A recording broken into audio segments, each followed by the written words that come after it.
PPL Aksi 4 Bimbingan Kelompok oleh Nyimas Wulandari, SPD. Assalamualaikum.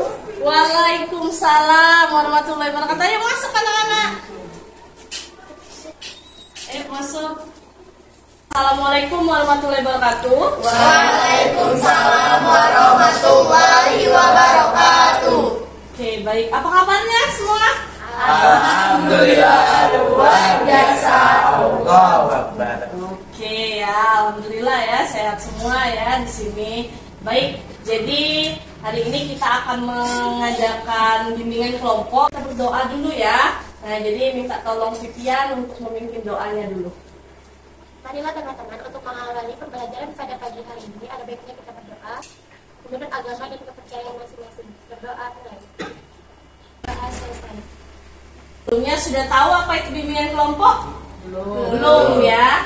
Jadi di sini saya jelasin dulu ya. Jadi bimbingan kelompok itu ya adalah untuk mencari informasi, berbagi pengalaman juga agar dimana kalian bisa mengembangkan diri kalian sesuai minat bakat dan potensi kalian dengan melakukan dinamika kelompok ya seperti ini ya. Nah, tujuan dari bimbingan kelompok juga bisa menambah pengetahuan kalian, berbagi pengalaman, aktif untuk melatih kalian aktif berbicara, fungsi kalian untuk melatih kemandirian kalian agar kalian bisa mengembangkan potensi diri kalian juga. Asasnya di mana ya, ada beberapa asas. Salah satunya yang pertama asas rahasia.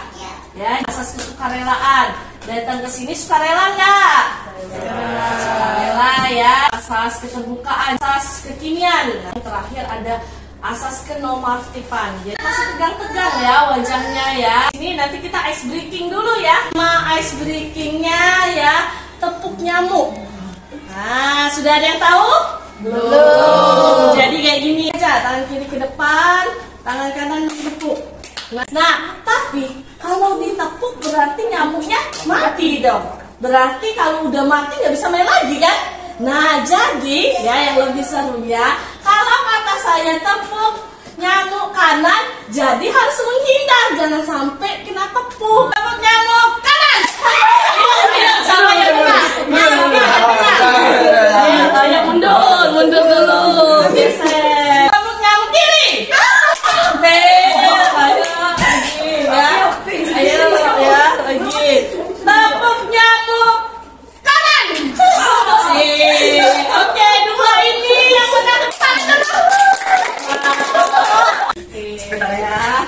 Gimana permainannya? Menyenangkan? Di sini saya akan menjelaskan dulu ya. Jadi di sini saya sebagai pemimpin kelompok ya. Jadi di sini saya akan berbagi informasi dan kita saling sharing ya melalui dinamika kelompok ini. Nah, lalu kalian sebagai anggota kelompoknya nanti kalian berperan aktif. Berperannya dengan gimana? Berperannya kalian silakan, nggak apa-apa kita berbagi informasi, saling tanya jawab. Bisa? Bisa. Baik ya. Topik yang akan kita bahas hari ini yaitu belajar mudah dengan mind mapping ya. Jadi sebelumnya sudah tahu apa itu peta pikiran? Belum ya. Jadi itu salah satu media yang dimana bisa kalian pelajari sehingga kalian nanti melatih kalian ya mudah memahami informasi atau materi pelajaran yang bisa kalian pelajari seperti itu. Lalu gunakan model project based learning dengan teknik diskusi kelompok. Nah, apakah itu project based learning? Nah, jadi nanti saya berharap bukan hanya kalian mendapatkan pemahaman saja, tetapi di sini kita akan membuat suatu project ya dengan mind mapping, membuat peta pikiran melalui digital yaitu Canva. Nah, kan sudah bawa laptopnya ya dan bawa HP-nya ya. Nah, jadi nanti saya akan mengajarkan kalian. Jadi saya akan menjelaskan dulu apa sih itu mind mapping. Lalu nanti kita menonton video tentang tutorial cara membuat mind mapping. Habis itu nanti kita buat praktek. Ya, praktek. Jadi rangkaian project itu yang pertama ya kita nanti mendapatkan informasi dulu kalian.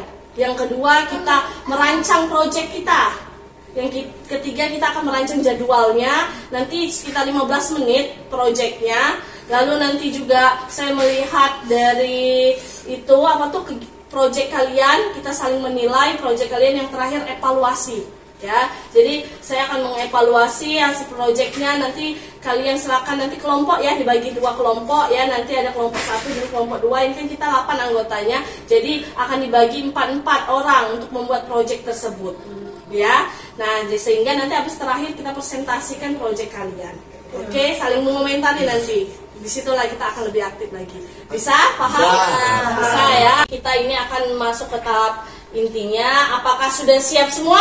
Sudah. Bisa kalian lihat ya, ini contoh mind mapping digital yang Miss buat ya melalui aplikasi, yaitu aplikasi Canva. Nah, nanti kita belajar membuat ini project kita nanti yang akan kita buat ya. Setelah kalian baca sebentar tadi tentang apa itu mind mapping atau peta pikiran, di sini Miss jelaskan. Jadi di sini ada, bisa kalian lihat ya, pengertian mind mapping. Jadi mind mapping adalah cara mengembangkan kegiatan atau berpikir ke segala arah, menangkap berbagai pikiran dalam berbagai sudut. Maksudnya pokok pembahasan kalian buatkan sebuah peta-peta ya. Kunci salah satu mind mapping yaitu pakai garis-garis penghubung.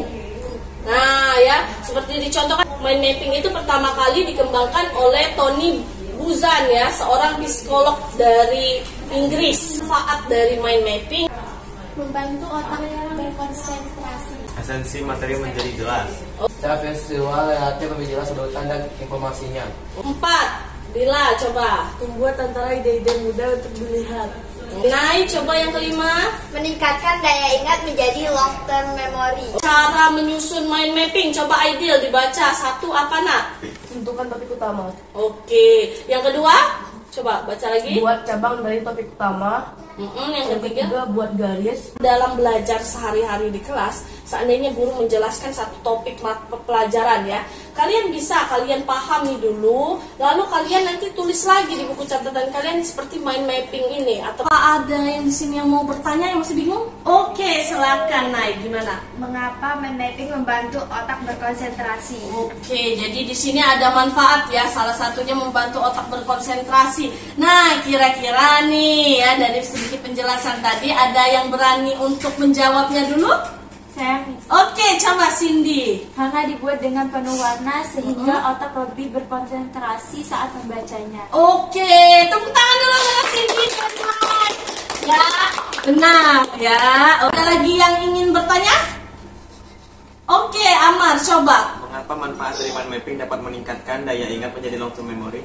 Oke, jadi yang di sini ya bisa meningkatkan daya ingat menjadi long term memory. Sebelumnya sudah tahu apa itu long term memory? Daya ingat yang panjang. Oke, daya ingatnya yang panjang, luar biasa Amar ya. Ada yang berani untuk menjawab? Oke, coba Pipian. Karena mind mapping ini dibuat dengan kreatif dan menarik sehingga membuat kita lebih lama untuk melihatnya. Oke, jadi dari penjelasan tadi, dari sesi tanya jawab kita, curah pendapat tadi dari teman-temannya, tutorial cara membuat mind mapping secara digital melalui Canva. Nanti baru kita membuat per kelompok ya, kita membuat mind mapping melalui Canva.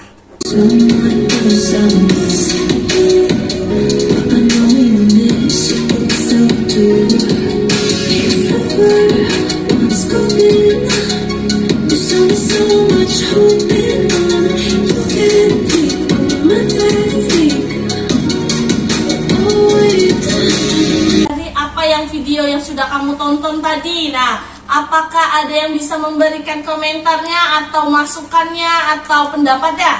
Saya Miss. Oke, coba Bila. Video tersebut sangat bermanfaat karena saya terinspirasi untuk mengubah catatan saya menjadi lebih menarik seperti video tersebut. Oke, ya luar biasa. Tepuk tangan dulu untuk Bila. Kelompok Pipian, Nai, dan Habib dan Aidil tuh kelompok 1 ya. Nah, Cindy, Bila, Amar, dan Anugrah itu kelompok 2. Ya, silakan buka WhatsApp kalian. Di situ ada materi yang sudah Miss berikan. Ini. Oh ya, project ini kita sepakati dulu ya jadwalnya anak-anak ya. Sekitar ya 15 menit ya.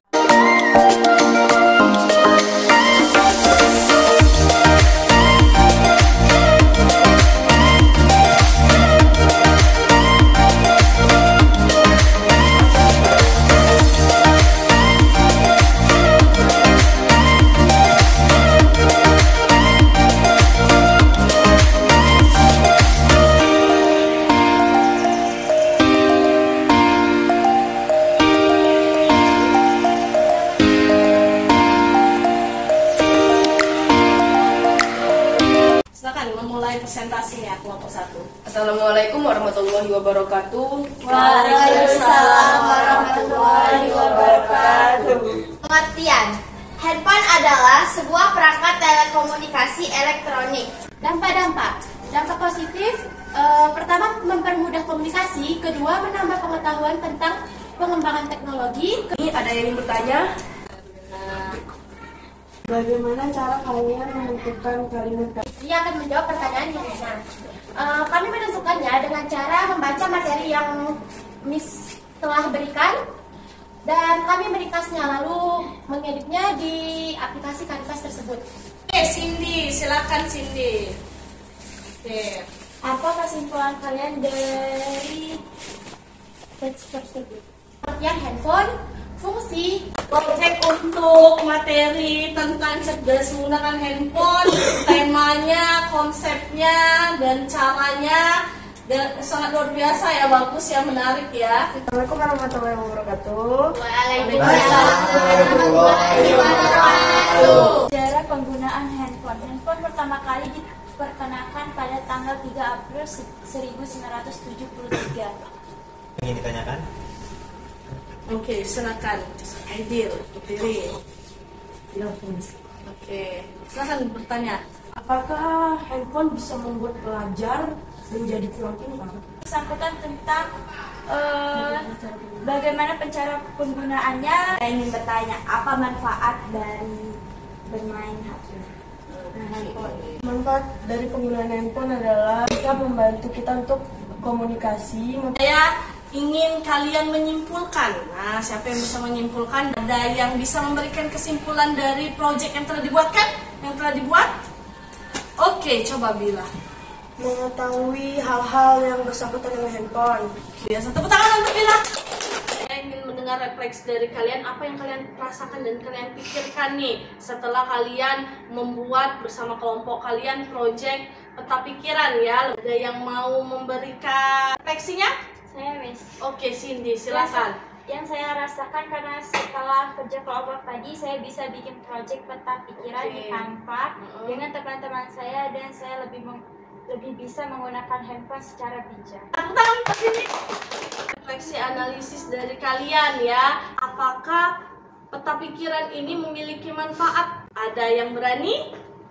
Oke, Pipian. saya mind mapping ini bermanfaat meningkatkan prestasi karena kekreativitas. Apakah kalian bisa nih menggunakan langkah-langkah dengan benar dalam membuat mind mapping tadi? Ada yang bisa berpendapat? Ya, Miss. Oke, Habib. Ya, karena mudah dibuat dan mudah dipahami yang langkahnya. Oke, jadi bisa ya diikuti dengan baik ya. Oke, luar biasa. Generalisasi ya dari pengalaman kalian tadi membuat mind mapping ya. Bagaimana cara kalian menerapkan pengalaman tersebut?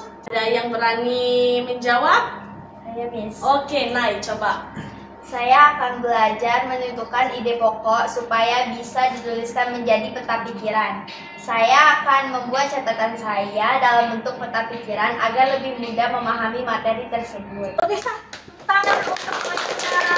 tahap terakhir ya, penutup, yaitu dari kesimpulannya itu apa sih setelah kalian mengikuti bimbingan kelompok ini? Nah, ada yang berani memberikan kesimpulan? Saya Miss. Oke, coba Aidil. Jadi kesimpulan dari bimbingan kelompok ini yaitu saya mengetahui cara cerdas dalam menggunakan handphone, lalu saya memahami cara membuat peta pikiran digital melalui Canva. Oke, tepuk tangan luar biasa sekali ya.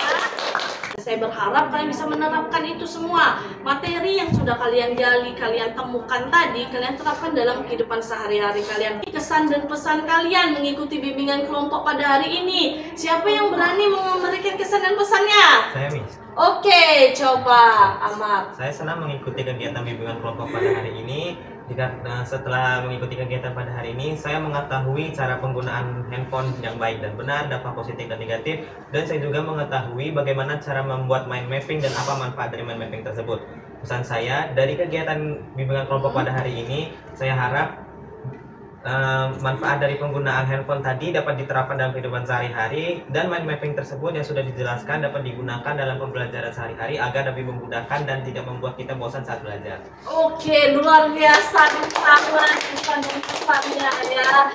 evaluasi ya. Jadi mengevaluasi kegiatan kita sangat berjalan dengan baik ya. Proses dinamika kelompoknya sangat aktif, kalian juga meresponnya dengan aktif ya. Kali depan nanti kita mengadakan bimbingan kelompok lagi tentang gaya belajar. Apa yang kalian rasakan dari manfaat dari membuat tadi project ya, tuliskan lalu nanti ditempel di. Hari ini ada baiknya kita berdoa dulu ya. Nah, jadi minta tolong Vivian untuk memimpin doanya dulu. Berdoa selesai. Jadi, Assalamualaikum warahmatullahi wabarakatuh. Waalaikumsalam warahmatullahi